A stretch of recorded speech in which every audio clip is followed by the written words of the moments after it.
Now let's work on getting our book cover jacket into the Photoshop mockup. So I've saved a PDF and a JPEG. So with the book dust jacket mockup that I've given you a link for is in Google Drive, I'm going to want you to open that, and you can hide or delete that layer. And you can see over here on the right, we've got layers for the book cover, and the jacket. So you can double click on that thumbnail image in the layers panel.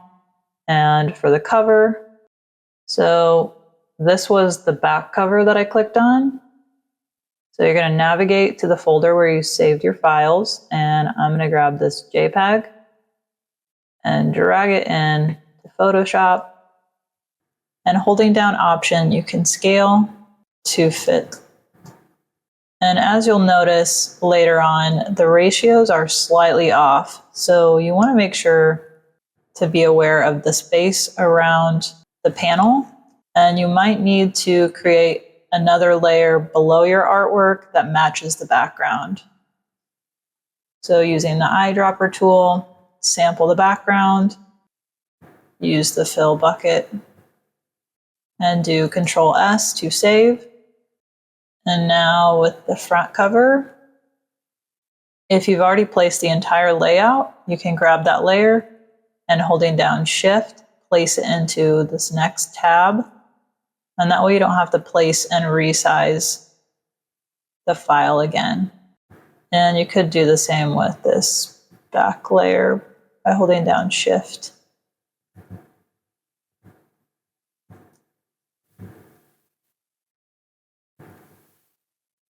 And Control S to save.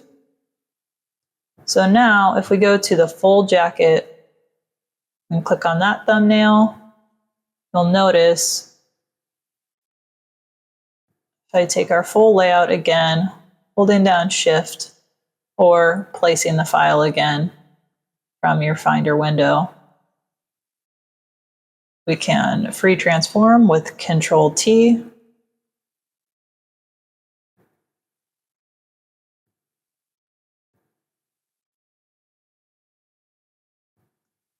And you can see already that it's not the correct dimensions of the mock-up. Try stretching it just barely and see what we get. So holding down Shift, let's save. And it looks like we're definitely going to have to make some adjustments here.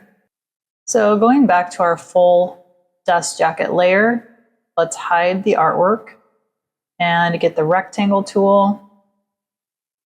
And I'm going to draw sections for each of the flaps specific to this mock-up.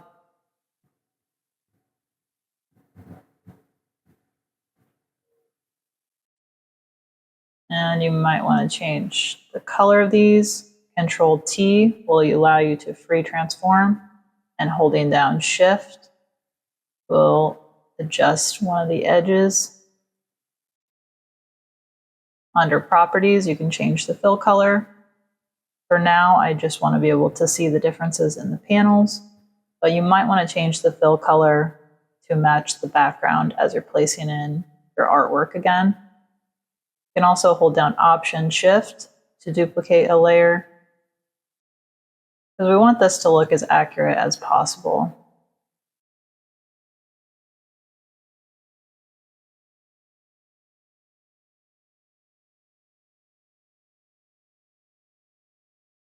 And now we need the spine. Control J will also duplicate a layer.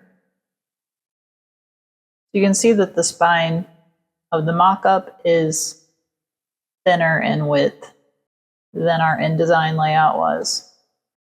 All right, so let's go back to our InDesign file. So back in our InDesign file, I'm going to select the main content that I need to copy for each section of the cover. So in InDesign, I'm copying and pasting into Photoshop and making sure that there's a decent amount of breathing room around the content. We don't want it right next to the edge. And now clicking on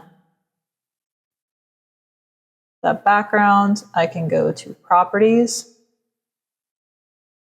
and change the background color.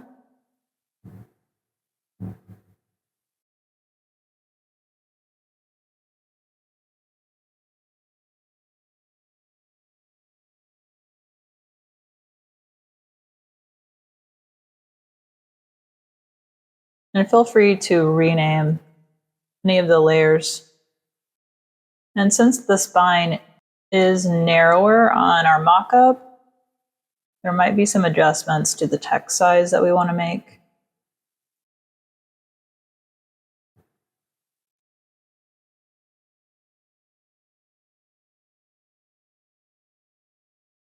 So now it's quite large.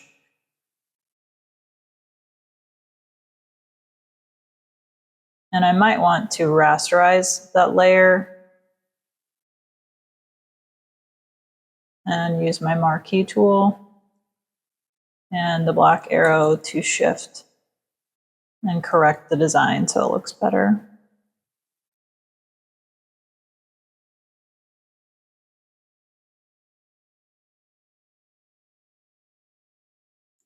So in this case, my background is actually larger than the panel size.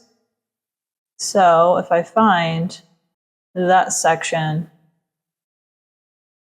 and move it just below the artwork of that cover, hovering between both of these layers, the black rectangle or the rectangle in the image, if I hold down Option, you'll see this little arrow. And when I click, it is masking the artwork to that rectangle. So you might need to do that in some instances if there's a color change, such as this panel. If you can copy multiple elements and they're going to look fine, I would suggest doing as many together as you can to try to keep your original format. But some of these graphics that wrap around might need to be copied separately. And you can use your arrow keys to fine-tune it. Maybe there's an instance that you need to mask out part of a section. So let's say we want these dots to be moved independently. I can duplicate the layer and using my marquee, mask this part. And now with the other layer, use the marquee to mask these dots. And now I can adjust them independently. And do a save, Control S. And now it's looking so much better. Again, we want to pay attention to the details, so that needs to be resized again.